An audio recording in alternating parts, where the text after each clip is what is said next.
चालू करू. आता काल काय बघितलं आपण? सर्ज इम्पिडन्स आणि सर्ज इम्पिडन्स लोडिंग बघितलं. ठीक आहे. आता तुम्हाला सांगतो सर्ज इम्पिडन्स म्हणजे काय. जे ट्रान्समिशन लाईन असते ना, बघा, सर्ज इम्पिडन्स म्हणजे आता जो पॉइंट डिस्कस करायचा आपल्याला, त्याच्यासाठी हे पॅरामीटर लागणार आहे. सर्ज इम्पिडन्स काय लिहितो आपण? ZC is equal to under root L by C. Under root L by C. Surge इम्पिडन्सला काय म्हणतो आपण? कॅरेक्टरिस्टिक इम्पिडन्स किंवा नॅचरल इम्पिडन्स.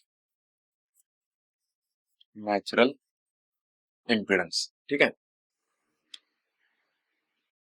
आता हे जे लिहितोय आपण ZC is equal to under root L by C, हे फॉर लॉसलेस ट्रान्समिशन लाईन लिहितो. ठीक आहे. म्हणजे हे जे असतं for lossless transmission line. Okay. आणि विथ कन्सिडरिंग लॉसेस, म्हणजे लॉसेस कन्सिडर करून काय लिहितो आपण? R plus J omega L, किंवा याच्या आधी काय लिहितो आपण? Z upon Y. मग Z म्हणजे काय असतो? Impedance of transmission line per unit length. Impedance of transmission line per unit length. मग R plus J omega L आणि G plus J omega C. मग लॉसलेस ट्रान्समिशन लाईनला काय म्हणतो आपण? त्या लॉसलेस ट्रान्समिशन लाईनला R is equal to G is equal to 0. ठीक आहे. आता हे असतं काय नक्की? कॅरेक्टरिस्टिक इम्पिडन्स जे आपण लॉंग ट्रान्समिशन लाईन बघतो, म्हणजे ट्रान्समिशन लाईन. ठीक आहे. जे तुम्ही मोठे मोठे रस्त्याच्या कडेला टॉवर बघताय आणि जे एका शहरापासून दुसऱ्या शहरापर्यंत जी लाईन जाते, त्याचं अनालिसिस चाललंय आता. ठीक आहे. तर लॉंग ट्रान्समिशन लाईनच्या बाबतीत त्याचा इम्पिडन्स, नॅचरल इम्पिडन्स त्या ट्रान्समिशन लाईनचा आहे. मग इथं हा C काय, L तर कळाला, ट्रान्समिशन लाईनचा इंडक्टन्स. ठीक आहे. ज्यावेळी आपण अल्टरनेटिंग करंट त्यातनं पास करतो त्यावेळी ऑब्व्हियसली त्याचा इंडक्टन्स असणार आहे, येणार आहे. ओके. आणि त्याचा रिएक्टन्स येणार आहे. आणि C म्हणजे काय? लाईन टू ग्राउंड जो कॅपॅसिटन्स फॉर्म होतोय तो म्हणजे C, ट्रान्समिशन लाईनचा कॅपॅसिटन्स. आणि ती व्हॅल्यू पर युनिट लेंथ आहे. हे लक्षात ठेवा, पर युनिट लेंथ आहे. आता मी तुम्हाला काल सांगितलं, काय सांगितलं काल? Value for overhead transmission line ZC ची व्हॅल्यू काय आहे? त्या 200 ओहम टू 500 ओहम. आणि for underground transmission line ZC ची व्हॅल्यू काय आहे? त्या 40 ओहम टू 80 ओहम. ओके. तर हे त्याचे नॅचरल इम्पिडन्स आहेत लॉंग ट्रान्समिशन लाईन. आता लॉंग ट्रान्समिशन लाईनचं कॅरेक्टरिस्टिक्स म्हणजे आपण क्लासिफिकेशन पण केलंय. किती लाईन लेंथ किती असते त्याची? 240 अबव, 240 किलोमीटरच्या अबव, 240 किलोमीटर अबव जी लाईन लेंथ असते ती लॉंग ट्रान्समिशन लाईन म्हणतो आपण. आणि त्याचा हा इम्पिडन्स एवढा याच्या रेंज मध्ये येतो. आता याच्यावरून पुढं सर्ज इम्पिडन्स म्हटलं आपण त्याला, म्हणजे त्याचा नॅचरल इम्पिडन्स ट्रान्समिशन लाईन. आता नॅचरल इम्पिडन्स आला तर मग त्याचं नॅचरल लोडिंग आलं, त्यालाच आपण म्हणतो सर्ज इम्पिडन्स लोडिंग किंवा natural loading. Natural loading of transmission line.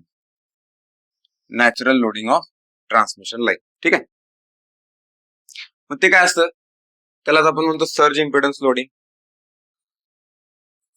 V² by ZC. V² by ZC. ठीक आहे. आता बघा, सर्ज इम्पिडन्स लोडिंग म्हणजे त्याचं नॅचरल लोडिंग. आता आपण ट्रान्समिशन लाईन त्याचं जेवढं नॅचरल लोडिंग येणार आहे तेवढं लोड करत नाही कधी. ठीक आहे. मग ते काय करतो, कसं करतो, हे आपण आता बघायचं. आजचा पॉईंट काय आहे, तोच पॉईंट आहे की जे ऍक्च्युअल लोडिंग असतं ट्रान्समिशन लाईनचं, ऍक्च्युअल लोडिंग म्हणजे ट्रान्समिशन लाईनच्या एंडला, म्हणजे रिसिव्हिंग एंडला आपण जे तिथे इक्विपमेंट लावणार आहे, त्याच्यामुळे जो लोड करंट फ्लो होणार, ठीक आहे, तर ते लोडिंग, ऍक्च्युअल लोडिंग, त्यालाच आपण काय म्हणूया, नुसतं लोडिंग म्हणू. टाइम बिंग आपल्याला जे आता अनालिसिस करायचं आहे त्याचं फक्त लोडिंग म्हणू, ठीक आहे. हा, आता यांचं बघा, 3 केसेस तयार होणार आहे त्याचे. सर्ज इम्पिडन्स म्हणजे त्याचं नॅचरल लोडिंग. ओके, म्हणजे तुम्ही असं म्हणा की एका माणसाची नॅचरल कॅपॅसिटी किती असते काम करायची. ओके, नॅचरल कॅपॅसिटी किती असते ती, आणि आपण त्याला जे काम देणार आहे त्या कामातलं रिलेशन बघायचं काय आहे ते. असं म्हणजे काय होणार आहे इथं बघा, एक असणार आहे loading equal to surge impedance loading, बरोबर, loading equal to surge impedance loading. त्यानंतर काय असणार आहे, loading greater than surge impedance loading. आणि तिसरं काय असणार आहे, loading less than surge impedance loading. Loading less than surge impedance loading. आणि ह्या गोष्टी बघायच्या आता काय काय, मग कसं कसं काय काय होतं, ठीक आहे. मग बघा, पहिली case, loading equal to surge impedance loading. Loading equal to surge impedance loading. आता ह्याच्यासाठी समजून घ्या, ट्रान्समिशन लाईन मॉडेल फिल्म हा काय ZC, ओके, आणि हा असणार आहे लोडिंग, याचा इम्पिडन्स ZL, ओके. आणि अशी ट्रान्समिशन लाईन असणार आहे, इथं सेंडिंग एंड व्होल्टेज असणार आहे या साईडला, आणि इथं रिसिव्हिंग एंड व्होल्टेज असणार आहे. इथला रिसिव्हिंग एंड करंट असणार आहे, इथला सेंडिंग एंड करंट असणार आहे. ओके, ट्रान्समिशन लाईन मॉडेल केली, त्याचा पूर्ण जो कॅरेक्टरिस्टिक इम्पिडन्स आहे ZC तो एकत्र दाखवलाय, ठीक आहे. आता काय पुढं, loading equal to surge impedance loading. इथं काय असणार बघा, ZL equal to ZC, ZL is equal to ZC, दोन्ही सेम, ओके. मग त्यानंतर आपण म्हणू शकतो 1/2 LI square is equal to 1/2 CV square, okay, ठीक आहे. म्हणजे का, हे कुठनं आलं, जर आता बघा कालच बघितलं आपण काय असतं, ज्यावेळी वेव्ह ट्रॅव्हल होत्या ट्रान्समिशन लाईनची, त्यावेळी त्याला ट्रान्समिशन लाईनला इंडक्टन्स आहे आणि त्याचा कॅपॅसिटन्स आहे, बरोबर, इंडक्टन्स आणि कॅपॅसिटन्स आहे, ठीक आहे. इथं आहे VS,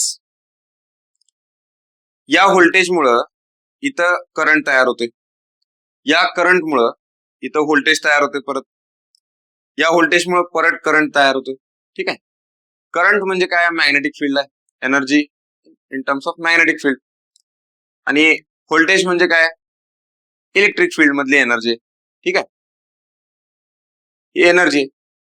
मग काय होते, ज्यावेळी वेव्ह ट्रॅव्हल होत्या त्यावेळी हे ऑसिलेशन होत होत वेव्ह पुढे जाते. मग ज्यावेळी दोन्ही इम्पिडन्स इक्वल असतात त्यावेळी काय होते, जेवढी याच्यात एनर्जी स्टोअर होणार आहे तेवढी सगळी पुढे जाते, ओके, सगळी पुढे जाते,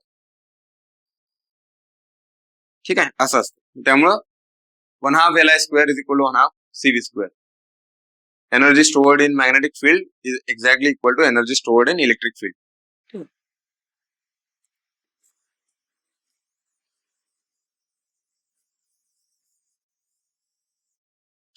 ओके, त्यानंतर पुढं बघा, ज्यावेळी असं होतंय त्यावेळी सेंडिंग एंड व्होल्टेज आणि रिसिव्हिंग एंड व्होल्टेज दोन्ही सेम होतात. Sending end voltage is equal to receiving end voltage, okay. त्यानंतर करंट पण सेम असतात, IS is equal to IR, current पण सेम असेल. आता मला सांगा, आपण बघितलं ट्रान्समिशन लाईन मध्ये जर समजा इंडक्टिव्ह एनर्जी म्हणजे मॅग्नेटिक फील्ड मधली एनर्जी जर जास्त झाली तर ट्रान्समिशन लाईन काय म्हणून ऍक्ट होणार आहे त्याच्या आधी मी सांगतो. बेसिक उत्तर द्यायच्या आधी मला सांग. आपल्याकडे दोन एलिमेंट आहेत, एक इंडक्टर आहे, एक कॅपॅसिटर आहे. ठीक आहे. इंडक्टर मध्ये एनर्जी कोणत्या फॉर्म मध्ये स्टोअर होत्या, मॅग्नेटिक फील्ड काय electric field? Correct, magnetic field, कारण त्याच्या भोवती फ्लक्स असतो ना, फ्लक्स मॅग्नेटिक पॅरामीटर आहे हा. तर मॅग्नेटिक फील्ड मध्ये एनर्जी स्टोअर होते आणि कॅपॅसिटर मध्ये इलेक्ट्रिक फील्ड मध्ये एनर्जी स्टोअर होते. ठीक आहे. जर आता दोन्ही एनर्जी इक्वल असतील, ठीक आहे, तर आपली ट्रान्समिशन लाईन ही कॅपॅसिटर म्हणून पण ऍक्ट होणार नाही आणि इंडक्टर म्हणून पण ऍक्ट होणार नाही. पण समजा जर energy stored in magnetic field जर जास्त झाली, energy stored in magnetic field जर जास्त झाली, ती कधी जास्त होणार? ज्यावेळी ट्रान्समिशन लाईन करंट कॅरी जास्त करणार, करंट कॅरी जास्त करणार, त्याच्या कॅपॅसिटीपेक्षा जास्त करंट ती जर फ्लो करायला लागली तर ह्याचा अर्थ काय होणार की मॅग्नेटिक फील्ड मधली एनर्जी जास्त वाढणार. बरोबर. मॅग्नेटिक फील्ड जास्त कोणाच्यात असते, इंडक्टर का कॅपॅसिटर मध्ये? इंडक्टर. म्हणजे आपण असं काय म्हणू शकतो का की transmission line act as a inductor.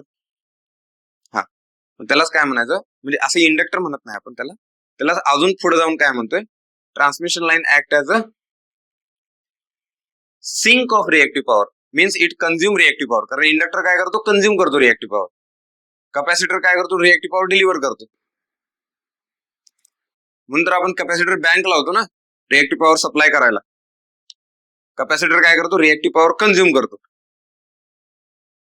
Sorry deliver करतो. कॅपॅसिटर काय करतो, रिएक्टिव्ह पॉवर डिलिव्हर करतो, इंडक्टर रिएक्टिव्ह पॉवर कंझ्युम करतो.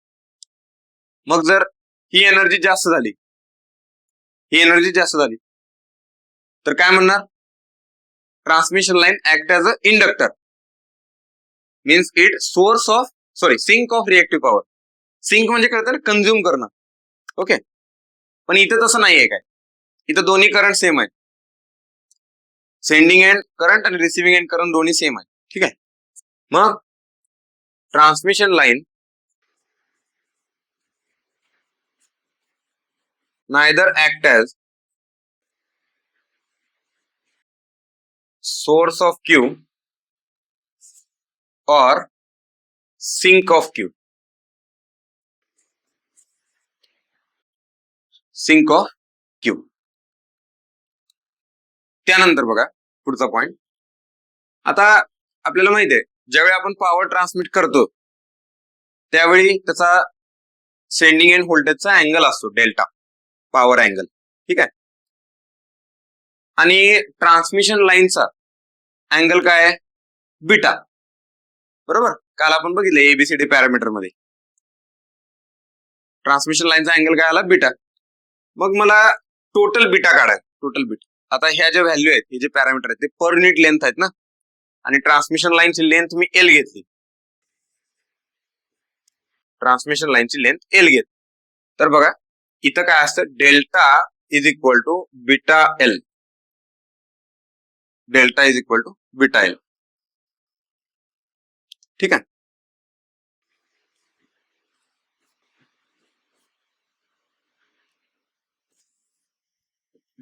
हा पहिला पॉइंट, दुसरा पॉइंट, तिसरा पॉइंट, चौथा, पाचवा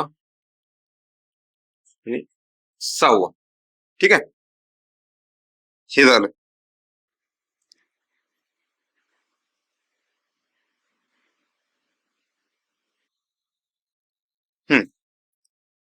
लक्षात आलं हे. आणि लास्ट पॉइंट, ज्यावेळी हे असं होतंय त्यावेळी बघा sending end power factor, sending end power factor unity and receiving end power factor and power factor also unity, also unity. ठीक आहे. हे 7 पॉइंट आहेत, हे 7 पॉइंट ह्याच्यात महत्वाचे. आता पुढं जरा लक्षात येईल तुम्हाला, म्हणजे ज्यावेळी हे चेंजेस होते त्याच्यात काय होतंय आणि कसं होते हे बघूया आपण. आता बघा, यातली दुसरी केस आहे, ही बघितली आपण, ही पहिली केस बघितली, पहिली केस बघितली. दुसरी केस आहे loading greater than surge impedance loading. Loading greater than surge impedance loading. आता काय झालं, ट्रान्समिशन लाईनचं जे लोडिंग आहे ते जास्त झालं. म्हणजे बघा, हा झेडसी आहे, इथं झेडएल, ओके, हा ZL1 म्हणूया आपण. तर लोडिंग जास्त होणार आहे ट्रान्समिशन लाईनवर, याचा अर्थ काय होणार, ह्याच्या पॅरलल मध्ये लोड येणार ना, का सिरीज मध्ये लावतो आपण. हा, ज्यावेळी लोडिंग वाढतंय त्यावेळी पॅरलल मध्ये लोड लावत जातोय. ओके, पॅरलल मध्ये लोड लावत जातो. ठीक आहे. मग हा काय झाला, इक्विव्हॅलंट ZL. आता मला सांगा ZL काय होणार आहे इथं. मागच्या केसमध्ये हा एकच ZL घेतला आपण, ZL इक्वल टू ZC. आता जर लोडिंग वाढत गेलं तर काय होणार आहे, ZL ग्रेटर दॅन, विचार करा, पॅरलल मध्ये लोड लावल्यावर इम्पिडन्स वाढत जाते. मग असं नाही करायचं, पॅरलल मध्ये इम्पिडन्स कमी होतोय. ज्यावेळी आपण मल्टिपल एलिमेंट पॅरलल मध्ये लावतो ना, तर इफेक्टिव्ह इम्पिडन्स कमी होतो. ठीक आहे. मग काय होणार इथं, ZL greater than ZC. Sorry, हे बघा असं होतं. काय होणार, ZC पहिला काय घेतलं, लोडिंग घेतलंय, म्हणजे ZL घेऊ, ZL लेस दॅन ZC. ZL कमी होणार पॅरलल मध्ये लावल्यामुळे. ठीक आहे. ओके, परत काय होतंय बघा, आता इथं लोड वाढायला लागलाय, म्हणजे इथलं जे व्होल्टेज आहे हे VS, हे सॉरी हे VR, रिसिव्हिंग एंड व्होल्टेज, आणि हे काय VS. VR काय होणार आहे त्यावेळी, कमी होणार आहे. आपल्याला माहिती आहे, जर लोड वाढायला लागला तर लोड साइड व्होल्टेज ड्रॉप होते, कमी कमी होत जाते, आणि काय होतं, इथला करंट वाढायला लागतो. इथला जो करंट आहे हा IR करंट वाढायला लागतो, लक्षात घ्या. ठीक आहे. मग काय होतं तिथं, मी काय लिहितो बघा, VR less than VS, receiving end voltage कमी झालं. IR greater than IS. आता व्होल्टेज कमी झालं म्हणल्यावर करंट वाढणारच ना, ऑब्व्हियसली, पॉवर सेम असते. ओके, आता करंट वाढलाय, करंट वाढल्यावर काय होणार, 1/2 LI square greater than 1/2 CV square. Obviously current वाढला ना, करंट वाढला की मॅग्नेटिक फील्ड मधली एनर्जी वाढणार आहे. आता काय म्हणून ऍक्ट होणार, इंडक्टर म्हणून ऍक्ट होणार. म्हणजेच ट्रान्समिशन लाईन नाव ऍक्ट ऍज अ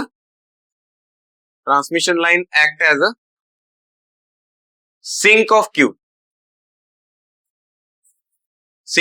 म्हणजे ही आता रिएक्टिव्ह पॉवर कंझ्युम करणार आहे, ठीक आहे. ओके, बघा, हा पहिला पॉइंट, हा दुसरा पॉइंट, तिसरा पॉइंट, चौथा पॉइंट, पाचवा पॉइंट, सहावा पॉइंट. आता काय व्हायला लागले, delta greater than beta L, कारण पॉवर जास्त चालले ना, आता त्या साईडनं या साईडला पॉवर जास्त चालल्या. दिस इज डेल्टा. ठीक आहे. रिसिव्हिंग एंडला करंट जास्त चाललाय, बरोबर. आता बघा पुढं काय होणार, हा, आता ह्यानं काय होतंय, हा सेंडिंग एंड साइड आहे, बरोबर, आणि हा आता सगळा लोड याच्यासाठी बघा, ट्रान्समिशन लाईन काय झाली, it act as a inductor, बरोबर. आणि इंडक्टर मध्ये पॉवर फॅक्टर काय असतो, लॅगिंग.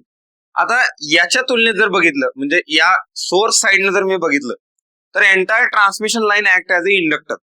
ओके, मग मी काय म्हणू शकतोय, इथला जर पॉवर फॅक्टर युनिटी मेंटेन केला आपण, तर इथे मेंटेन करू शकतो, रिसिव्हिंग एंडला मेंटेन करणार. पण सेंडिंग एंडचं काय? सेंडिंग एंड म्हणजे जिथनं पॉवर यायला लागल्या त्या साईडला इथला पॉवर फॅक्टर असतो लॅगिंग. ओके, हा, मग लक्षात ठेवा.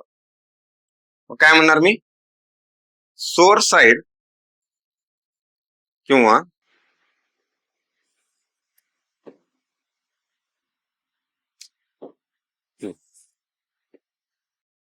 लोड साइड, बघा पहिला म्हणतो मी load side power factor unity आणि source side power factor lagging. फार मोठी कन्सेप्ट आहे, ठीक आहे. मग तुम्ही त्याला सोर्स साइड म्हणा, नाहीतर मग sending end side, sending end आणि लोड साइड म्हणजे रिसिव्हिंग एंड. ओके, हे जे 7 पॅरामीटर्स आहेत ना, या 7 पॅरामीटर्सवर म्हणजे फार क्वेश्चन रिपीट होतो.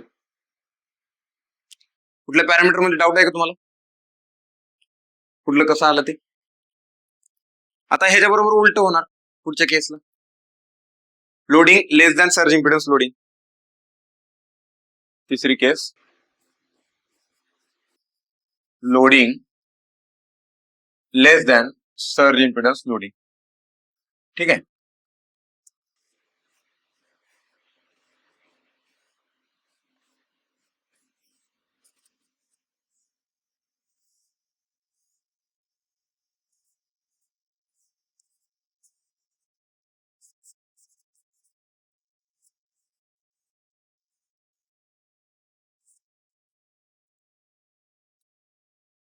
ओके, आता इथे काय होणार आहे बघा, पहिला पॉइंट झेड एल आता greater than ZC. Load impedance जास्त असणार आहे कारण लोडिंग लेस आहे, हे समजून घ्या. कळलं का? इम्पिडन्स त्याचा जास्त असणार. आता इम्पिडन्स जास्त झाला, मग बघा सेकंड केस काय होणार आहे, IR less than IS.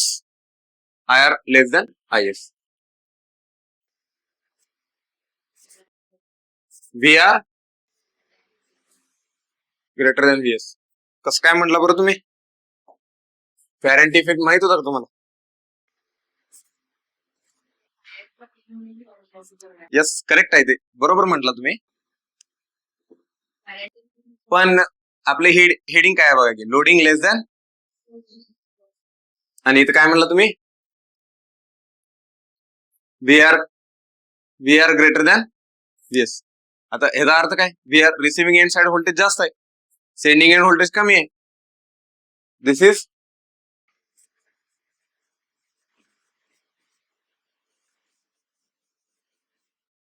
Ferranti effect.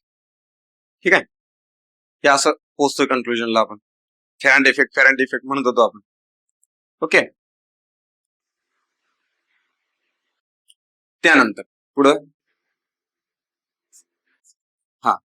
इथं काय होणार आहे, डेल्टा लेस दॅन बीटा एल. इथं बघा काय म्हणलं होतं आपण, delta greater than beta L. ठीक आहे, डेल्टा लेस दॅन बीटा एल. त्यानंतर 1/2 LI² लेस दॅन 1/2 CV². ऑब्विसली काय होणार आहे, आता इलेक्ट्रिक फील्ड मध्ये स्टोअर होणारी एनर्जी ती वाढणार आहे आपल्या ट्रान्समिशन लाईनची, आणि ज्यावेळी इलेक्ट्रिक फील्ड मधली एनर्जी वाढते त्यावेळी transmission line act as a म्हणजे सोर्स ऑफ क्यू.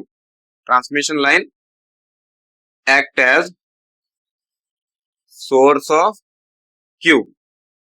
आता हे बघा, हे मॅच झालं का? फेरांटी इफेक्ट मध्ये transmission line act as a capacitor, आणि कॅपॅसिटर काय करतो, रिएक्टिव्ह पॉवर डिलिव्हर करतो. रिएक्टिव्ह पॉवर डिलिव्हर करतो म्हणजे त्यावेळी ट्रान्समिशन लाईन आपली रिएक्टिव्ह पॉवरचा सोर्स म्हणून ऍक्ट होणार आहे. ठीक आहे, लक्षात घ्या हे असं. आणि लास्ट पॉइंट काय, हा receiving end side power factor किंवा लोड साइड पॉवर फॅक्टर. ठीक आहे, लोड साइड किंवा रिसिव्हिंग एंड पॉवर फॅक्टर, तो युनिटीत राहतो, unity. But sending end power factor, sending end power factor leading, sending end power factor leading. ठीक आहे, sending end power factor leading.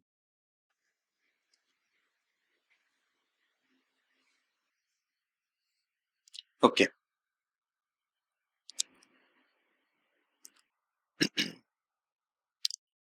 आता आपल्याकडे दोन वेगवेगळ्या काय म्हणूया आपण, दोन वेगवेगळे पद्धती आहेत पॉवर ट्रान्सफर करायच्या, एक ओव्हरहेड आणि अंडरग्राउंड. ठीक आहे. आता काय असतं, ते ओव्हरहेड ट्रान्समिशन लाईन असते. ओव्हरहेड ट्रान्समिशन लाईन याच्यासाठी बघा, लोडिंग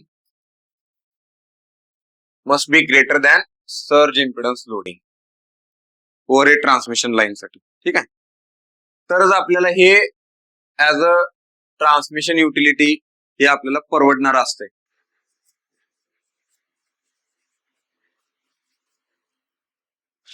ठीक आहे, ओव्हरहेड ट्रान्समिशन लाईनच्या बाबतीत loading must be greater than surge impedance loading. ठीक आहे, लोडिंग जास्त पाहिजे. आणि अंडरग्राउंड ट्रान्समिशन लाईनच्या बाबतीत, अंडरग्राउंड ट्रान्समिशन लाईनच्या बाबतीत काय म्हणणार आहे मी, loading less than surge impedance loading. ठीक आहे, loading less than surge impedance loading हे इकॉनॉमिकल आहे, हे इकॉनॉमिकल आहे. ठीक आहे,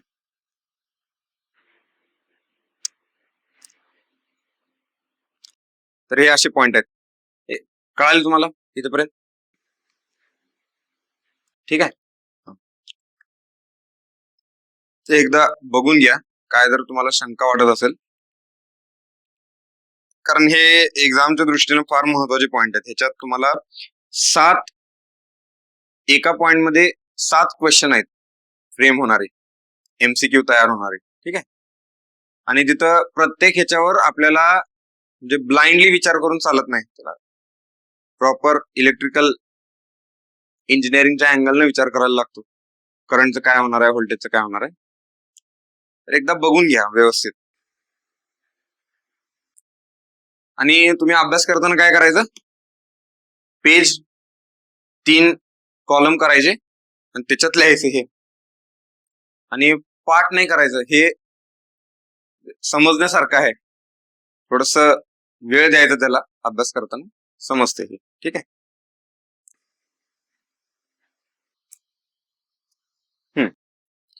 बघा एकदा बघून घ्या, काय शंका असेल तर विचारा मला.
एकदा बघून घ्या, काय शंका असेल तर विचारा, जे आपण पुढे जाऊया.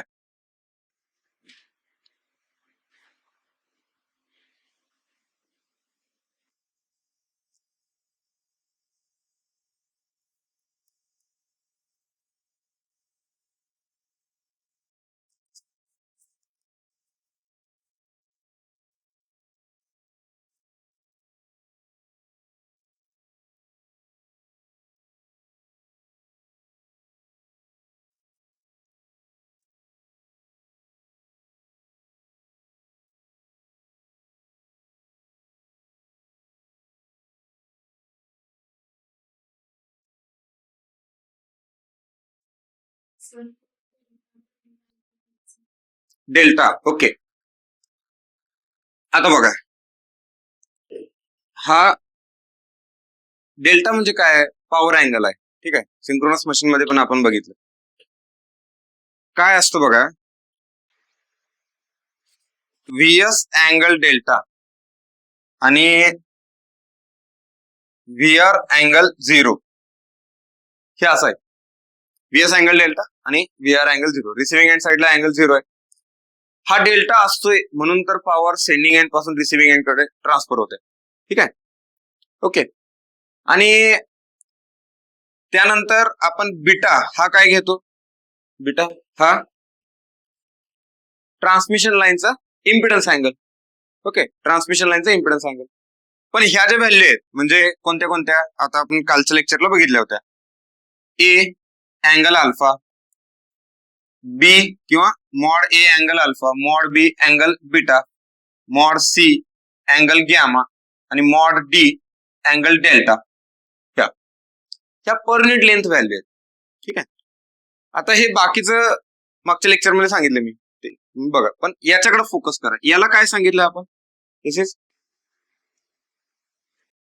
Mod B, it depends on length of transmission line. ठीक आहे, आणि beta it is impedance angle of transmission line. ठीक आहे, ट्रान्समिशन लाईनचा इम्पिडन्स अँगल आहे. आता या सगळ्या व्हॅल्यू पर युनिट लेंथ आहेत आणि ट्रान्समिशन लाईनची लेंथ आपण काय घेतली ह्याच्यात बघा, ह्या एक्झाम्पल मध्ये ही एल घेतल्या. मग जर ही व्हॅल्यू पर युनिट लेंथ असेल तर मला टोटल अँगल काढायला काय करायला लागणार? ह्याला एल न मल्टिप्लाय करायला लागणार. ठीक आहे, आणि इथं डेल्टा आहे. आता ह्या दोघांमध्ये पण रिलेशन आहे. जर डेल्टाची व्हॅल्यू जास्त असेल तर पॉवर काय होते? सेंडिंग एंड पासून रिसिव्हिंग एंड कडे जाते. सेंडिंग एंड पासून रिसिव्हिंग एंड कडे जाते. ठीक आहे, लक्षात घ्या अशी.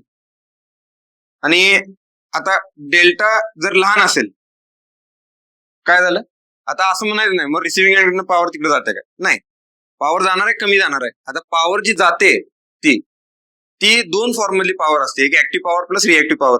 ठीक आहे, आता ज्यावेळी डेल्टा कमी होतोय त्यावेळी काय होतंय? ऍक्टिव्ह पॉवर फ्लो कमी झालाय. मग ऍक्टिव्ह पॉवर फ्लो कमी झाला की काय करते? त्यावेळी ट्रान्समिशन लाईन आपली कॅपॅसिटर म्हणून ऍक्ट होते. आता तीच रिएक्टिव्ह पॉवर सप्लाय करायला लागल्या आपल्या इतर ट्रान्समिशन लाईनला किंवा ग्रीडला, म्हणून it act as a source of transmission line जिथं डेल्टा लेस दॅन बीटा एल होतं तिथं. लक्षात आलं? तुम्ही असं समजायचं सोप्या भाषेत. बघा, डेल्टा जर मोठा झाला, डेल्टा जर जास्त झाला, इथनं खोडतो पहिला, मी नंतर पीडीएफ तयार होते ना त्याच्यात आणि कन्फ्युजन व्हायचं सगळं.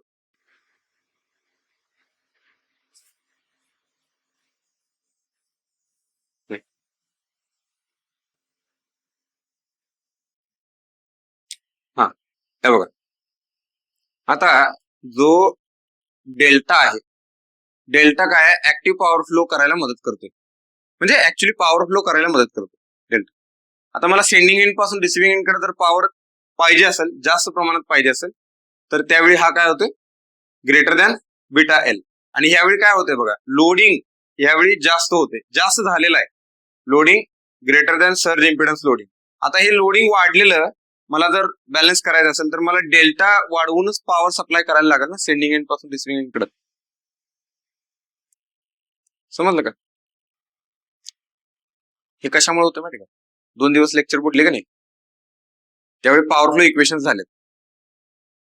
त्याच 2 दिवसात नेमके. त्या पॉवर फ्लो इक्वेशन्स मध्ये ह्या डेल्टाचा रोल आलाय तिथं. समजलं? ते इक्वेशन्स कसे घेतले आपण, पॉवर कशी कशी घेतली, त्याच्यात हा डेल्टा आलाय. तर ती व्हिडिओ परत बघा, बघितलं नाही व्हिडिओ? त्यात आहे. त्यामुळे हे वाढलेलं लोडिंग मला बॅलन्स करायचं असेल तर डेल्टा मला वाढवायला लागतो. ठीक आहे. पण त्यांनी ह्याच्यात या अनालिसिस मध्ये इफेक्टिव्हली चांगलं सांगितलंय की कुणापेक्षा जास्त वाढवायला लागतोय. तो वाढवायला लागतोय जो आपल्या ट्रान्समिशन लाईनचा इम्पिडन्स अँगल असतो त्याच्यापेक्षा जास्त वाढवायला लागतोय. ठीक आहे. ओके. त्याला पण लिमिट असेल, लई पण वाढवून चालत नाही. ट्रान्समिशन लाईनचा जो इम्पिडन्स अँगल येतो तो 30 किंवा हा एवढा येतो बघा, 25 टू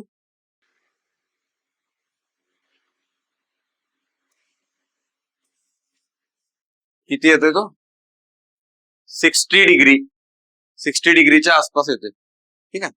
मग त्यावेळी डेल्टा मला थोडासा वाढवायला लागतोय, 60 पेक्षा जरा जास्त. लई पण वाढवून नाही चालत, डेल्टाला लिमिट आहे. डेल्टा लई वाढवून चालत नाही. ठीक आहे. 65 ते 70 मॅक्सिमम ते आहे. पुढं स्टेबिलिटी मध्ये ते तुम्हाला कळेल की काय लिमिट आहे. स्टेबिलिटी लिमिट आहे त्याचं. ठीक आहे. ट्रान्झिएंट स्टेबिलिटी लिमिट आहे.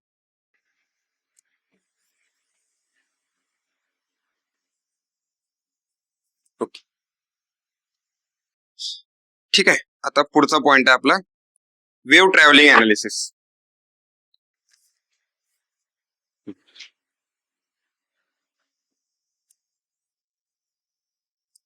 बघा,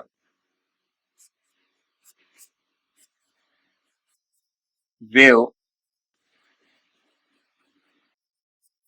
travelling analysis. Wave travelling analysis. ठीक आहे. आता वेव्ह ट्रॅव्हलिंग अनालिसिस म्हणजे पहिलं नक्की काय हे समजून घ्या. आता आपली जी ट्रान्समिशन लाईन असते, हे बघा,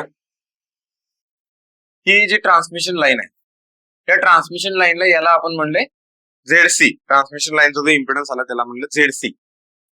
आणि इथं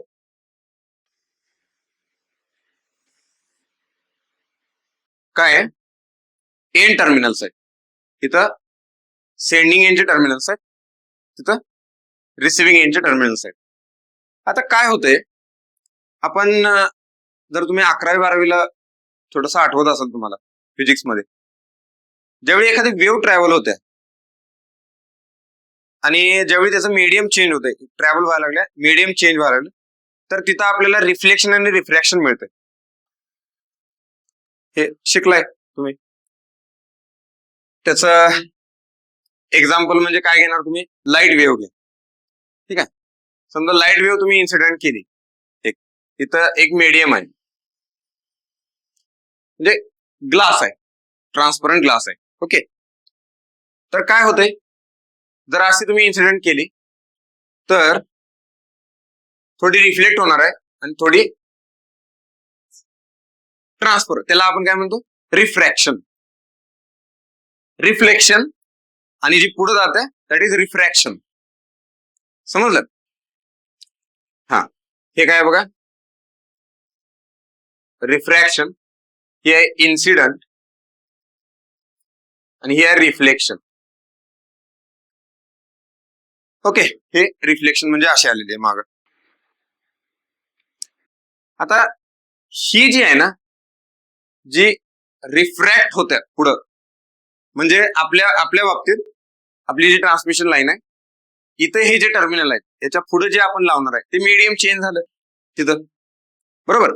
आता काय असते बघा, थोडस आपण डिटेलमध्ये जाऊ. आता ट्रान्समिशन टॉवर्स बघितले तुम्ही, रस्त्याच्या कडे बघितलाय ते, त्याच्यावर ट्रान्समिशन लाईन आहे, बरोबर. त्या ट्रान्समिशन लाईन कुठं तर जाऊन जोडणार आहे ना पुढे, आपण ते कुठं जोडतो, सबस्टेशनला जोडतो. आता तिथं काय होतं, तिथं जोडल्यानंतर एक पॉसिबिलिटी अशी आहे की आपण तिथं व्होल्टेज त्याचं डिक्रीज करणार. म्हणजे फॉर एक्झाम्पल ही समजा 220 kV ची लाईन आहे, 220 kV ची लाईन आहे. तर ह्याचं व्होल्टेज डिक्रीज करणार. म्हणजे कुणाला लावणार मी? ट्रान्सफॉर्मरला लावणार. ट्रान्सफॉर्मरला लावणार. 220 kV ची लाईन आली आणि इथं हा ट्रान्सफॉर्मर आहे. इनपुट हे 220 kV आणि आउटपुट 110 kV किंवा 33 kV किंवा 132 kV, जे काय असेल ते. किंवा जर व्होल्टेज वाढवायचं असेल तर 400 kV. ह्या पॉसिबिलिटीज आहेत. एक तर व्होल्टेज वाढणार नाहीतर कमी होणार. इथं ट्रान्सफॉर्मर आला ना, मीडियम चेंज झालं त्याचं, त्या वेव्हचं मीडियम चेंज झालं. ठीक आहे, लक्षात आलं? हा. आता ज्यावेळी असं मीडियम चेंज होते त्यावेळी हे आपल्याला बघायला मिळते, हा फिनॉमिना बघायला मिळतो. हेच हेच आपल्याला करायचं आहे हे या हेडिंगच्या under, wave travelling analysis. Okay.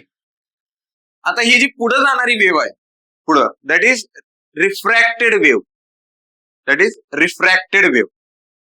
आणि ही जी रिफ्रॅक्टेड वेव्ह असते, it depends on incident plus reflection. म्हणजे refraction is equal to incident plus reflection. लक्षात घ्या, जी रिफ्रॅक्ट होऊन जाणारी वेव्ह आहे ती तुमच्या इन्सिडेंट वेव्हच्या नेचरवर डिपेंड असणार आहे आणि जी रिफ्लेक्ट होणार आहे त्या वेव्हच्या नेचरवर डिपेंड असणार आहे. ओके, हे असं. मग आपल्याला याच्यात 2 केसेस बघायला लागतात. लक्षात घ्या, मध्ये आलं ना बरोबर? हा, ठीक. 2 केसेस बघायला लागतात. एक काय असते? ओपन सर्किट कंडिशन आणि शॉर्ट सर्किट कंडिशन. हा, ओके. आता ओपन सर्किट म्हणजे काय बघा, ही ट्रान्समिशन लाईन आहे अशी. ओके, इथनं वेव्ह ट्रॅव्हल होत आली. आता इथं पुढे मीडियमच नाही, पुढे एअर आहे. मीडियम चेंज झालं, मीडियम चेंज झालं. पहिला काय, ट्रान्समिशन लाईनचा कंडक्टर आहे ना, पहिले मीडियम कंडक्टर, आणि तो कंडक्टर पुढच्या साईडला ओपनच आहे. वेव्ह कुठे जाणार? मीडियम चेंज झालं, ते बघायचं आपल्याला तिथं काय होते, ते बघायचंय आपल्याला काय होते. आणि दुसरी कंडिशन आहे, समजा ही ट्रान्समिशन लाईन आहे आणि हे ग्राउंड आहे. ओके, ट्रान्समिशन लाईन तुटली आणि खाली आली, that is called short circuit. Medium change झालं, इथं ट्रान्समिशन लाईनचा कंडक्टर आहे, आता ग्राउंडला टेकलाय. मीडियम चेंज, ग्राउंड म्हणजे वेगळं मीडियम आहे, ट्रान्समिशन लाईन वेगळं मीडियम आहे. अशा केसला काय होतंय ते बघायचंय आपल्याला. समजलं तुम्हाला? हा, मग या 2 केसेस आहेत. आता बघा,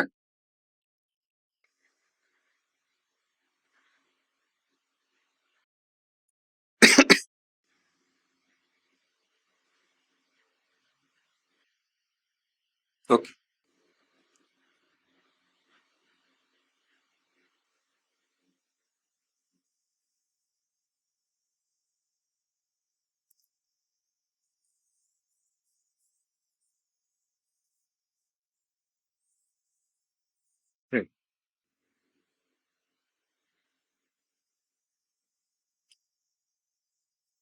आता हे बघायचं आपल्याला. बघा, मी तुम्हाला याच्यात पहिल्यांदाच एक सांगतो, काय एक गोष्ट तुम्हाला याच्यात लक्षात काय ठेवायचं आहे बघा. ओपन सर्किट कंडिशन म्हणजे, ओपन सर्किट कंडिशन म्हणजे 2 वेव्ह आहेत, एक व्होल्टेज वेव्ह आणि करंट वेव्ह. ते आपल्याला बघायचं त्या 2 वेव्ह मध्ये होतंय काय. मग बघा, ओपन सर्किट एवढ्यात बसेल काय? हा, ठीक आहे.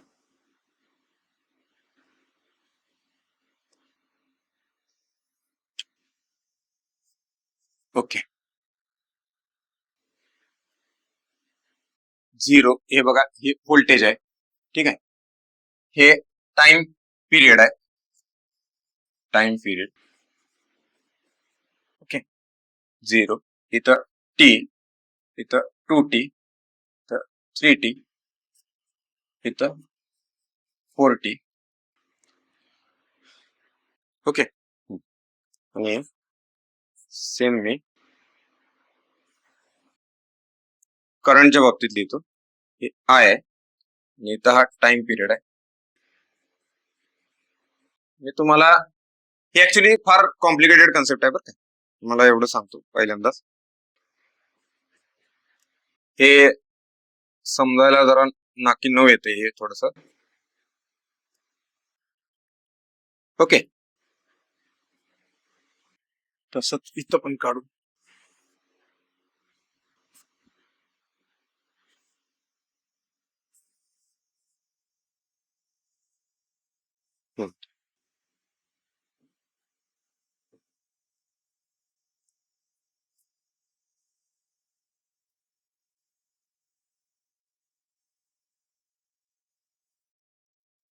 तर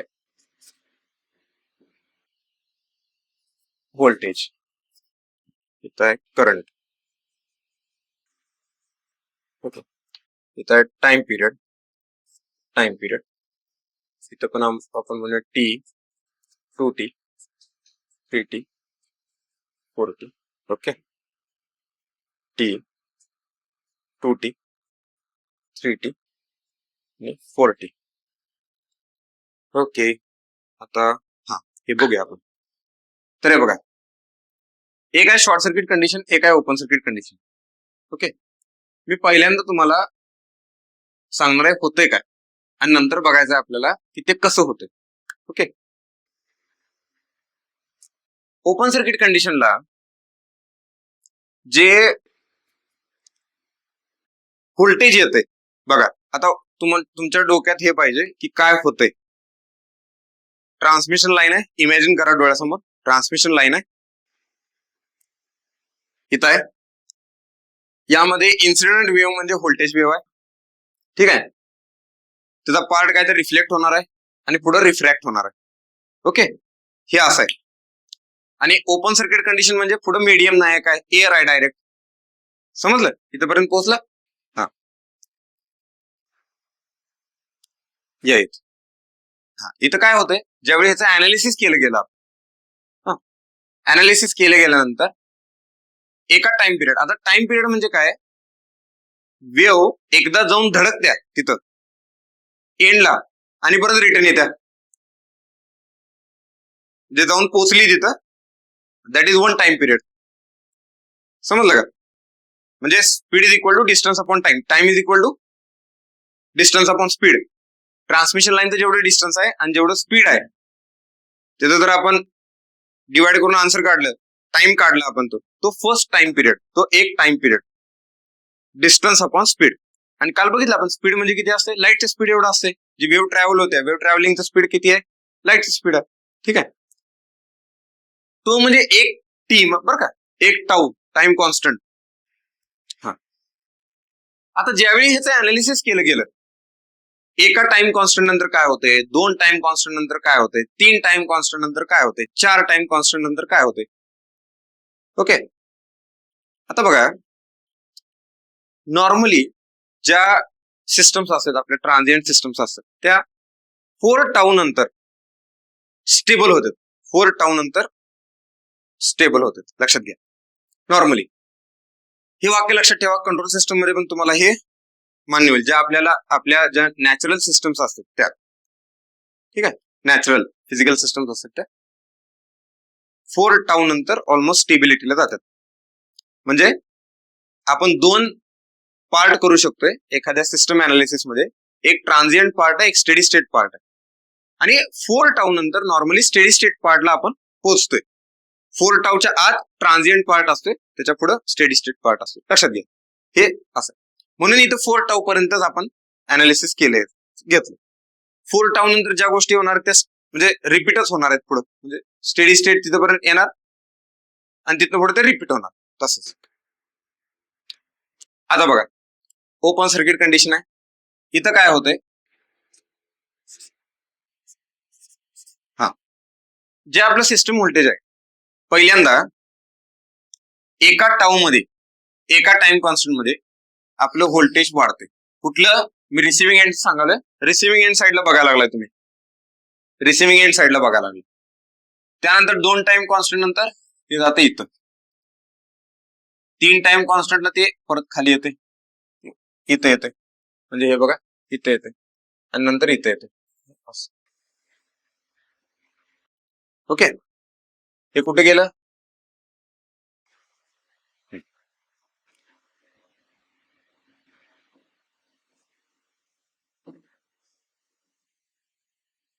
हा, एका टाइम कॉन्स्टंटला व्ही पर्यंत गेलं, 2 टाइम कॉन्स्टंट पर्यंत 2v पर्यंत गेलं, नंतर 3 टाइम कॉन्स्टंटला व्ही पर्यंत आलं आणि परत 4 टाऊला 0ला आलं. आणि हेच रिपीट होणार आहे पुढं, अशा पद्धतीने रिपीट होणार आहे. करंटच्या बाबतीत बघा काय होते. करंट हा इथं आय आहे आणि हा मायनस आय आहे. 1 टाऊला करंट काय होतोय? वाढतोय. 2 टाऊला परत कमी येतोय. 3 टाऊला निगेटिव्ह जातोय. 4 टाऊला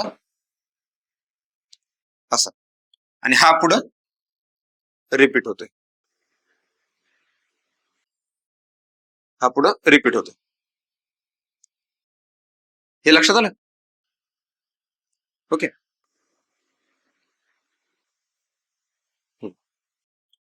आता शॉर्ट सर्किट कंडिशन मध्ये, शॉर्ट सर्किट कंडिशन मध्ये बघा, हा व्होल्टेज काय होते शॉर्ट सर्किट कंडिशन? आठवा, शॉर्ट सर्किट कंडिशन मध्ये काय होते? व्होल्टेज कमी येतं ना, कमी होते. ओके, करंट वाढतोय, व्होल्टेज कमी होते, पण ती वेव्ह काय होते? हे बघा, एकदा वाढते, परत कमी होते, परत वाढते, परत कमी होते. लक्षात आलं? हे असं होतंय. मी तुम्हाला आता काय सांगायला लागलोय? तुम्हाला सांगायला लागलोय ऍक्च्युअल रिझल्ट जे आहेत ना, ते रिझल्ट सांगायला लागलोय तुम्हाला. मला हे एक्सेप्ट करायचे, असं अनालिसिस केलेलं आलंय बरं का. ओके, काय काय गोष्टी कशा असतात जिथं नवीन नॉलेजच्या बाबतीत तुम्हाला डायरेक्ट एक्सेप्ट करायचे असतात. हे म्हणजे रिझल्ट आहेत आलेले, रिसर्च मधले रिझल्ट आहेत. ते कसं हे आपण नंतर डिस्कस करायचं आहे. पुढच्या एक 10-15 मिनिटात आपण ते डिस्कस करायचं की हे काय यायला लागले, असं कसं व्हायला लागले. ठीक आहे, हे बघूया. आता हे व्होल्टेजच्या बाबतीत झालं. लक्षात घ्या, हे जे बघायला लागलोय आपण, ह्या जे वेव्हफॉर्म बघायला लागलोय, ह्या रिफ्रॅक्टेड वेव्हफॉर्म्स आहेत. त्या काय आहेत? रिफ्रॅक्टेड वेव्हफॉर्म्स आहेत. हे डोक्यात राहू दे तुमच्या. आणि करंट, आता करंटच्या बाबतीत, शॉर्ट सर्किटच्या बाबतीत करंट काय असतोय? वाढतोयच ना, जास्त असतोय करंट. तर कमी होतोय का? नाही. आपल्या सिस्टम मधला करंट समजा 80 एम्पियर 100 एम्पियर असेल, आणि जर शॉर्ट सर्किट झालं तर करंट जातोय 12,000 एम्पियर, 16,000 एम्पियर, 18,000 एम्पियर, 20,000 एम्पियर इथपर्यंत जातोय करंट. करंट होता किती? 100 एम्पियर 200 एम्पियर नॉर्मल करंट होता. गेला किती सिस्टम मधनं शॉर्ट सर्किटच्या वेळेला? एवढा ह्यूज करंट गेलाय. मला सांगा, तो करंट थांबतोय का? नाही, वाढतच जातोय कंटिन्युअसली. तसंच आहे इथं. तुम्ही टाइम कॉन्स्टंट पर्यंत गेला ना, हे बघा इथं I, 2I, 3I आणि 4I हे आहेत. हे I इथं आहे बघा, हे 2I इथं आहे, हे 3I इथं आहे आणि हे 4I. हे असं करंट वाढतच जातोय कंटिन्युअस.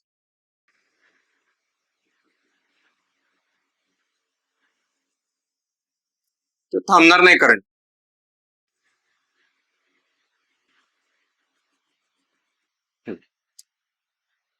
आता हे आलेले रिझल्ट आहेत, हे अनालिटिकल रिझल्ट आहेत, प्रॅक्टिकली बघितलेले आहेत. सिस्टम तर ज्यावेळी स्टडी केला त्यावेळी बघितलेले आहेत.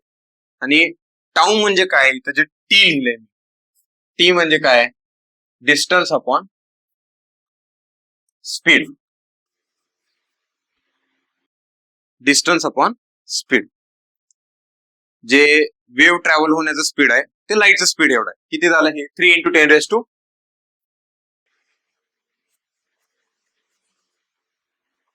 3 × 10⁵ किलोमीटर पर सेकंड. लाईटची स्पीड किती आहे? एवढंच आहे. 3 × 10⁸ मीटर पर सेकंड म्हणतो. ते 10⁵ किलोमीटर पर सेकंड. डिस्टन्स तुम्ही किती घेणार आहे? डिस्टन्स 240 किलोमीटरच्या वर कितीही घ्या. 300 घ्या, 350 घ्या, 400 घ्या, काय घ्यायचं घ्या. ठीक आहे. आणि त्याच्यात जो येणार आहे तो टी येणार आहे. हे कळलं? हा. आता बघा, एक फॉर्म्युला तुम्ही लक्षात ठेवायचा. रिफ्रॅक्टेड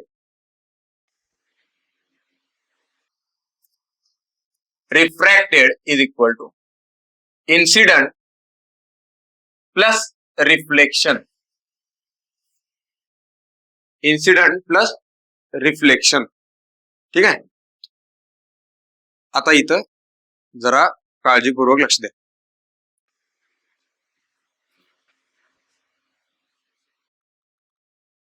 इन्सिडंट व्होल्टेज व्ही आहे. इन्सिडंट व्होल्टेज व्ही आहे. इन्सिडंट व्होल्टेज व्हीच असणार आहे, बरोबर. इन्सिडंट करंट आय आहे. व्ही आणि आय हे इन्सिडंट व्होल्टेज आहे, इन्सिडंट करंट आहे. ठीक आहे. काय होतंय बघा, एका टाइम कॉन्स्टंट नंतर जे रिफ्लेक्शन आहे त्याचं, रिफ्लेक्टेड वेव्ह ही काय येते? 0 येते. म्हणजे वेव्ह एका टाइम कॉन्स्टंटला सेंडिंग एंड पासून रिसिव्हिंग एंड पर्यंत पोहोचल्या. रिफ्लेक्ट काय नाही. ठीक आहे. म्हणून पहिला काय आलं? फक्त व्ही आलं पहिल्या टाइम कॉन्स्टंटला. हा. दुसऱ्या टाइम कॉन्स्टंटला काय होते? रिफ्लेक्टेड वेव्ह होत्या व्ही.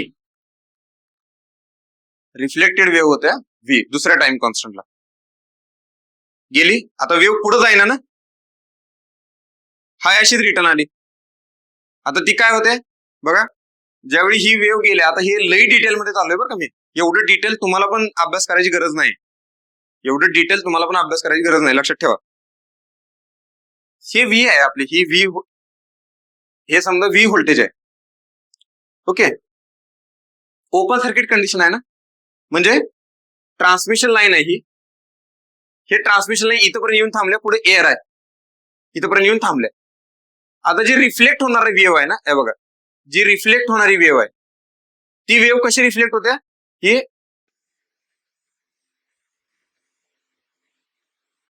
हे असे रिफ्लेक्ट होतं. ही इन्सिडेंट वेव्ह आहे, ही रिफ्लेक्टेड वेव्ह आहे. आता मला सांगा, ही इन्सिडेंट आहे आणि रिफ्लेक्टेड पण त्याच पाथने रिटर्न जाणार आहे ना, त्याच पाथने जाणार आहे. ही वेव्ह त्याच्यात बसली, काय होणार आहे? व्होल्टेज वाढणार. समजतंय का? कळतंय का तुम्हाला? ही इन्सिडेंट वेव्ह आहे, ही रिफ्लेक्टेड वेव्ह आहे. रिफ्लेक्टेड वेव्ह ट्रान्समिशन लाईन वर रिफ्लेक्ट होणार ना पाठीमागं, दुसरीकडनं कुठं जाणार आहे? ट्रान्समिशन लाईन वरच रिफ्लेक्ट होणार. इन्सिडेंट ही असेल आणि रिफ्लेक्टेड ही सेम अशी रिफ्लेक्ट झाली त्याच्यातनं, तर ती एकमेकांवर मर्ज होणार आहे, सुपर इम्पोज होणार. आणि इथं बघा काय व्हायला लागले, ह्या वेव्हचा क्रेस्ट आणि ह्या वेव्हचा क्रेस्ट म्हणजे पीक एकत्र आले की रिझल्टंट काय होणार? वाढणार. तेच इथं झाले. रिफ्लेक्टेड वेव्ह आहे व्ही आणि मग रिफ्रॅक्टेड वेव्ह काय आहे? 2v. समजलं का? हे असं होते. समजलं? आता ऍक्च्युअल काय आहे बघा, ऍक्च्युअल मेथड असे पुस्तकात असं आहे. पुस्तकात पहिला तुम्हाला हे सांगतो की ती वेव्ह आली, धडकली आणि रिटर्न हाय अशी गेली, मग ती किती आलं? 2v. मग ते पॉइंट प्लॉट करत येतात. ठीक आहे. असं आता ते समजणं फार अवघड जाते आपण. बरं ठीक आहे, त्या पॉइंटवर येऊ आपण नंतर. बघा 3t पर्यंत गेलो आपण, तिसऱ्या टाइम कॉन्स्टंट पर्यंत गेलो. आता काय होतंय? रिफ्लेक्टेड काय झाली? 2v झाली, म्हणजे v रिफ्लेक्ट झाली परत. आता इन्सिडेंट होणारी वेव्ह जी ही आली पाठीमागं, आता इन्सिडेंट होणारी काय गेली? परत ही अशी गेली. ओके. इन्सिडेंट होणारी. आता त्यात काय होते? हा, आता बघा, ही वेव्ह मर्ज झाली. काय? ही वेव्ह दोन्ही मर झाल्या, त्यामुळं हे असं झालं, म्हणजे व्होल्टेज वाढलं. बरोबर. आता जी इन्सिडेंट होणारी नवीन वेव्ह जी येणार आहे ती अशी येते.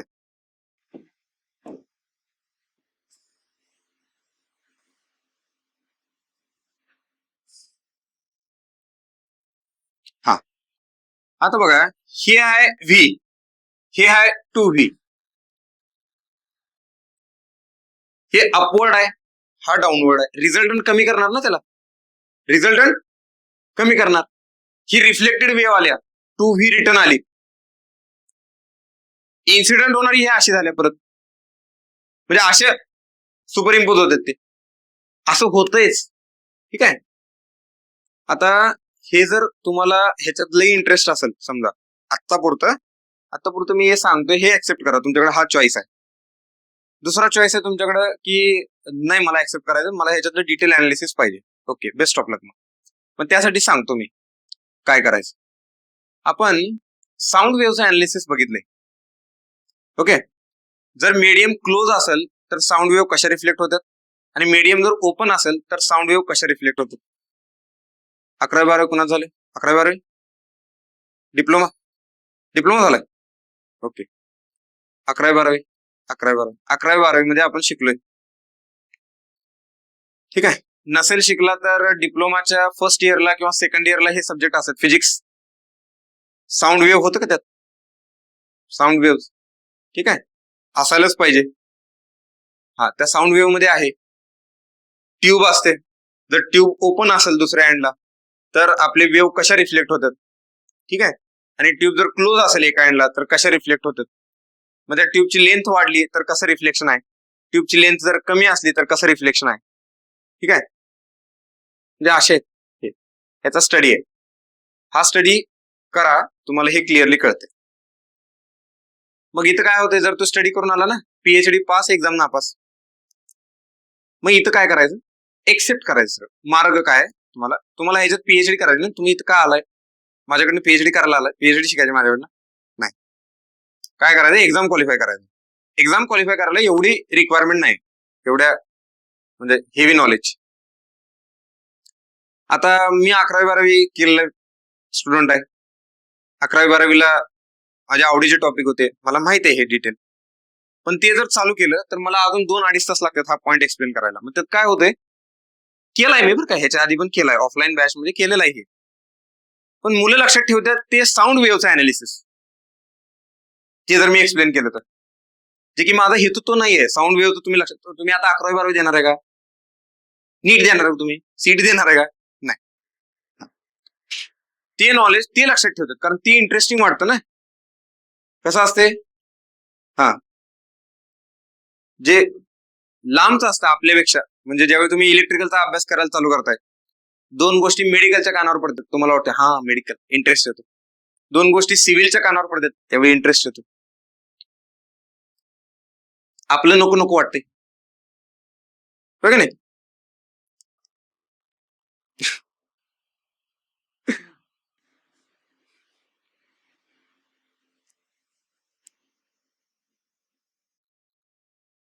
ठीक आहे,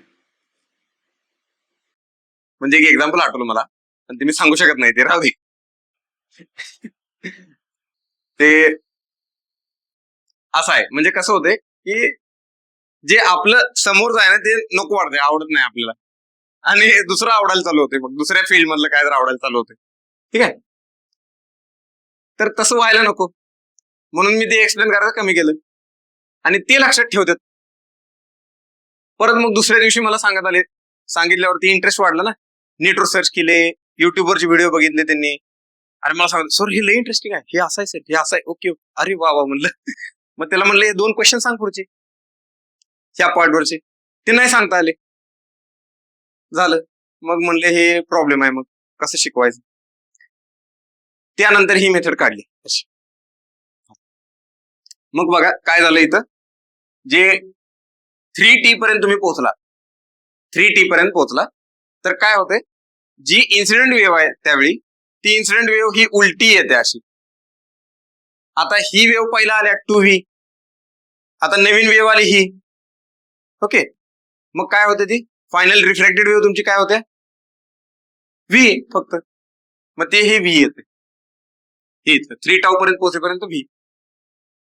ओके. हा आता लक्षात घ्या ही वेव्ह अजून चालू आहे. इन्सिडेंट वेव्ह अशी आल्या उलटी आल्या इन्सिडेंट वेव्ह उलटी आल्या लक्षात घ्या.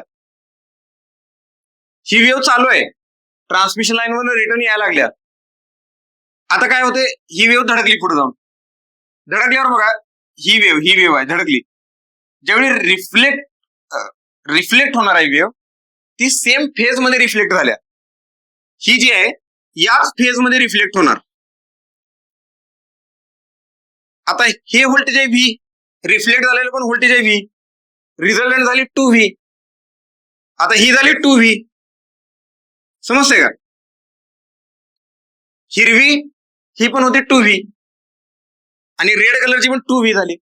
पण ही वर आहे ही खाली आहे अपोजिट मध्ये. 4 टाऊ पर्यंत येईपर्यंत काय झालं 0.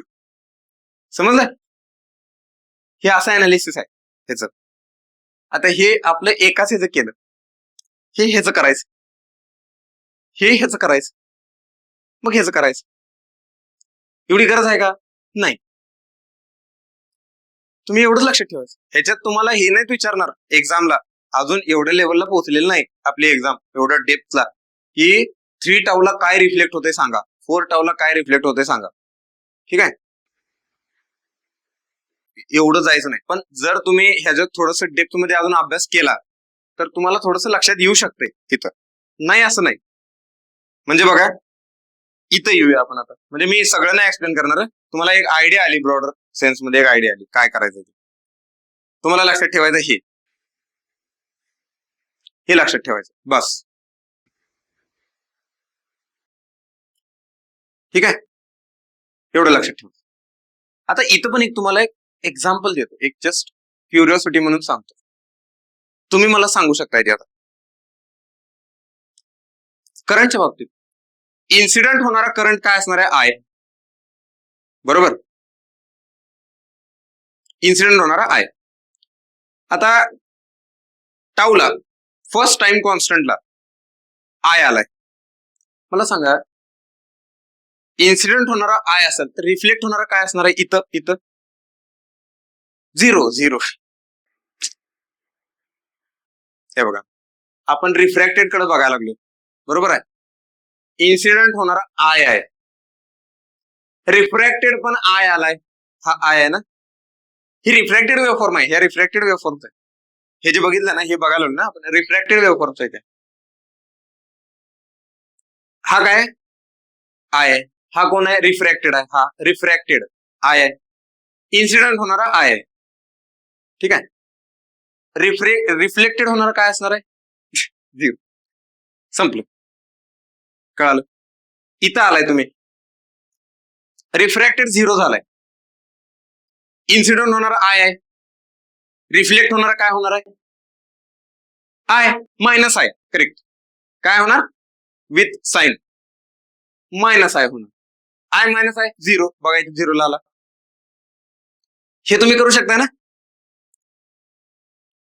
समजलं समजलं का नक्की. हा मी तरी सांगतोय जे मी आता तुम्हाला सांगायला लागलोय की हे तुम्ही करा असं ह्याची गरज नाही. एक्झामला हे आतापर्यंत विचारलेलं नाही. विचारायची शक्यता पण कमी आहे. पण तुम्हाला ऍज अ इलेक्ट्रिकल इंजिनियर म्हणून यामध्ये माहित काय असलं पाहिजे ज्यावेळी ओपन सर्किट कंडिशन असत्या ट्रान्समिशन लाईनची त्यावेळी हे तुम्हाला बघायला मिळते.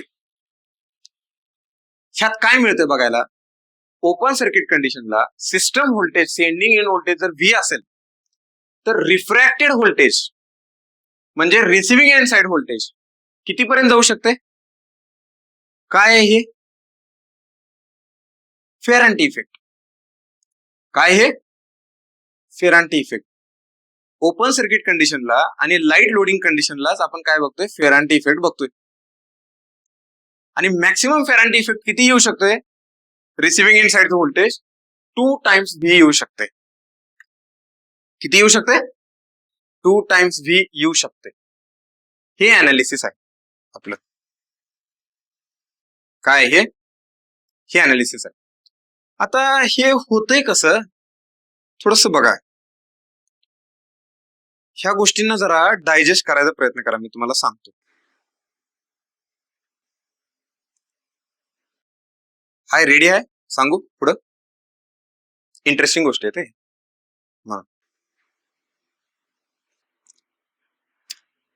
इथं लक्ष. ओपन सर्किट ट्रान्समिशन लाईन आहे. ओपन सर्किट ट्रान्समिशन लाईन आहे. ओके. ट्रान्समिशन लाईनला तुम्ही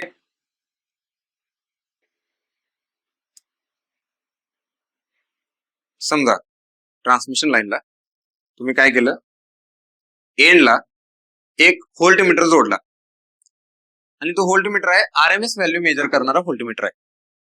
काय आहे तो? आरएमएस व्हॅल्यू मेजर करणारा व्होल्टमीटर आहे. आता आरएमएस व्हॅल्यू कॉन्स्टंट असते, बरोबर? ठीक आहे. आता ही अशी ओपन ट्रान्समिशन लाईन आहे आणि ह्या ट्रान्समिशन लाईनच्या एंडला तुम्ही व्होल्टमीटर जोडला जो आरएमएस व्हॅल्यू मेजर करतो. ट्रान्समिशन लाईनचं व्होल्टेज आहे 100, फॉर एक्झाम्पल 100 व्होल्ट आहे. एवढं नसते, केव्ही मध्ये असते माहिती आहे मला, पण 100 व्होल्ट घेतला. लाईन ओपन असली तर हा व्होल्टमीटर काय मेजर करणार आहे? 200 व्होल्ट मेजर करणार. ओके, इथपर्यंत रेडी झालं. ठीक आहे. आता ते आरएमएस ची व्हॅल्यू फार म्हणजे काय ती 200 व्होल्ट आहे, बरोबर? 200 व्होल्ट एक रिडिंग दिसायला लागले तुम्हाला, कॉन्स्टंट रिडिंग दिसायला. पण इथं तर अनालिसिस मध्ये बघायला लागलो आपण की हे एकदा 2V होतंय, परत V होतंय, परत 0 होतंय, परत 2V होतंय, परत असं व्हायला लागले. आणि म्हणजे आरएमएस व्हॅल्यू मला 200 व्होल्ट दाखवायला लागले. असं का व्हायला लागले बरं? असं मला हे बघायचं आहे. जर तुमची इच्छा असेल हे कमी होतेलं बघायचं आहे, ठीक आहे, तर तुम्हाला काय करायला लागेल माहितीये का? ह्याच्यातला जो डिफ्लेक्शन पॉइंटर आहे तो इतका फास्ट मूव्ह होणारा असला पाहिजे, तो एवढ्या छोट्या टाइम इंटरव्हल मध्ये पण त्यांना डिफ्लेक्शन दिलं पाहिजे. आता असे मीटर नाही आहेत बरं का. ज्यावेळी आता मेजरिंग इन्स्ट्रुमेंट आपण शिकू, बऱ्याच अडचणी आहेत आपल्याला ते करताना. एवढे सेन्सिटिव्ह इक्विपमेंट आपल्याला मॅन्युफॅक्चर करता येत नाहीत, ती लिमिटेशन्स आहेत. ठीक आहे. पण जर तुम्हाला बघायचं असेल ते व्होल्टेज वाढतंय कमी होतंय, वाढतंय कमी होतंय, हे जर बघायचं असेल तर तुम्हाला काय पाहिजे, तुमचा पॉइंटर हा एवढ्या कमी इंटरव्हल मध्ये डिफ्लेक्ट होणारा पाहिजे. आता ते इंटरव्हल किती आहे बघा की. डिस्टन्स घेतलं तुम्ही 300 किलोमीटर डिवायडेड बाय 3 into 10⁵, म्हणजे मी म्हणतो 300 into 10⁻3. 300 ला 300 कॅन्सल झालं. हे किती आलं? 10⁻³ म्हणजे 0.001 सेकंद.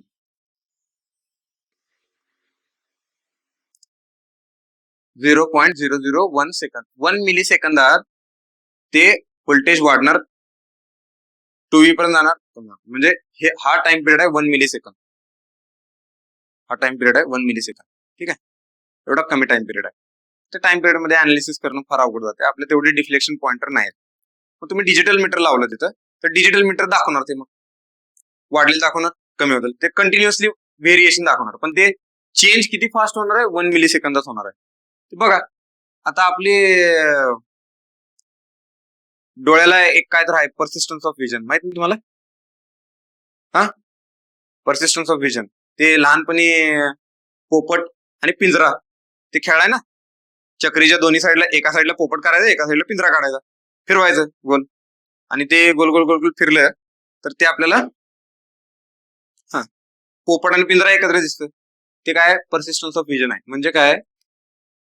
1/10 ऑफ सेकंद मध्ये, 1/10 ऑफ सेकंद म्हणजे 1/10 ऑफ सेकंद म्हणजे 1 सेकंद, 1 सेकंद, आणि त्याचा 1/10 म्हणजे 100 मिली सेकंद. एखादी गोष्ट 100 मिली सेकंदाच्या आत जर चेंज होत असेल, 100 मिली सेकंदाच्या आत चेंज होत असेल, ती आपल्या डोळ्याला दिसत नाही चेंज होते. आपला डोळा त्याला कॉन्स्टंटच म्हणतोय. समजलं का? That is persistence of vision. हे आता गेलो अजून फिजिक्स मध्ये गेलो आपण. ओके, म्हणून ते दिसत नाही आपल्याला. ठीक आहे, मग ह्याचं काय करावं लागतं अजून फर्दर, म्हणजे एकदम डीप मध्ये त्याला स्पेशल मीटर्स लावून, डिजिटल मीटर्स लावून ते रिडिंग कॉम्प्युटरवर घ्यायचे, एखाद्या मशीनवर घ्यायचे आणि तिथं पर मिली सेकंडचे रिडिंग पंच करायचे त्या सिस्टम मध्ये. म्हणजे एंट्री त्याची झाली पाहिजे अशा पद्धतीनं ते करायचे आणि मग त्याचं अनालिसिस करायचं. आणि मग तुम्ही ते अनालिसिस केलं, जर तुम्ही बघितलं हे, तर तुम्हाला लक्षात येतंय की किती आलं आपलं हे 0.01 मिली, म्हणजे सॉरी 1 मिली सेकंद. तर 1 मिली सेकंदात हे व्ही झालंय, पुढच्या 2 मिली सेकंदात हे 2 व्ही झाले, परत 1 मिली सेकंदात हे खाली आले, परत हे इथं आले, परत वाढत गेले, हे असं आणि कंटिन्युअसली हे असं वाढत गेले. समजलं का? हे दिसतं तुम्हाला, कळालं? आणि ते तिथलं अनालिसिस आहे. हे असं एवढं डीप अनालिसिस आहे. क्लिअर झालं इथपर्यंत? आत्ता ठीक आहे, आपल्याला थांबायचंय. पण तुम्हाला एवढं केलं आपण, ह्यातनं लक्षात काय ठेवायचंय बघा. ओके, ह्याची गरज नाही, ह्याची गरज नाही, हे तुम्हाला कळावं म्हणून सांगितलंय. हा, ह्याची पण गरज नाही, हे ठीक आहे, हे तुम्हाला एवढं लक्षात पाहिजे.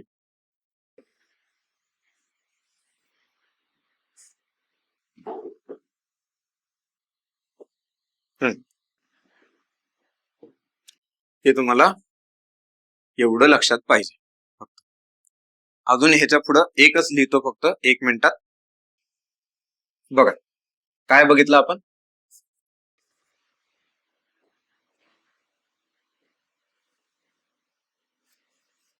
Refraction is equal to incident plus reflection.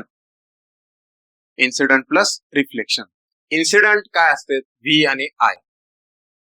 Reflection काय असते? V1 आणि I1. आणि रिफ्रॅक्टेड असतं V2 आणि I2. ओके, हे याच्यात दिलेले त्याचे सफिक्स आहे. म्हणजे इन्सिडेंटला फक्त V, रिफ्लेक्शनला V1 दिलाय आणि रिफ्रॅक्शनला 2 दिलाय. ठीक आहे, इथपर्यंत जर कळालं असेल तर उद्याच्या लेक्चरला आता ह्याच्या पुढचा जो एक्झामच्या दृष्टीनं क्वेश्चन जिथं 110% येणारे आहेत तो पार्ट उद्या बघायचा. हे कळालं? ह्यातलं तुम्ही काय घेतलं, ह्या ह्याच्यातलं हे नोटेशन्स, हे या वेवफॉर्म्स, ठीक आहे. आणि दुसरी गोष्ट एक काय तुम्हाला घ्यायचे, ZC is equal to V divided by I. हे विसरू नका. त्यात V काय आहे? हा, वरच्या भाषेत सांगायचं इन्सिडेंट व्होल्टेज. I काय आहे? Incident current. हे आपल्याला लागणार आहे. ZC म्हणजे कॅरेक्टरिस्टिक इम्पिडन्स, आणि कॅरेक्टरिस्टिक इम्पिडन्स येतो incident voltage divided by incident current. कळालं इथपर्यंत? झालं? चला इथं थांबू आपण. उद्याच्या लेक्चरला त्याचे coefficient of incident, coefficient of reflection बघायचे. त्याच्यावर फार फार क्वेश्चन आलेले, म्हणजे फार फोकस्ड पार्ट आहे हा. आजचा पार्ट मध्ये, ह्या पार्ट मध्ये काय घेऊन जायचं तुम्हाला? ह्या वेवफॉर्म, एवढं लक्षात ठेवा. आणि हे टी म्हणजे, हे जे टी म्हणजे ते टी काय? Distance upon velocity. ओके, बस एवढं तुम्हाला माहित पाहिजे. चल थांबू आपण इथं.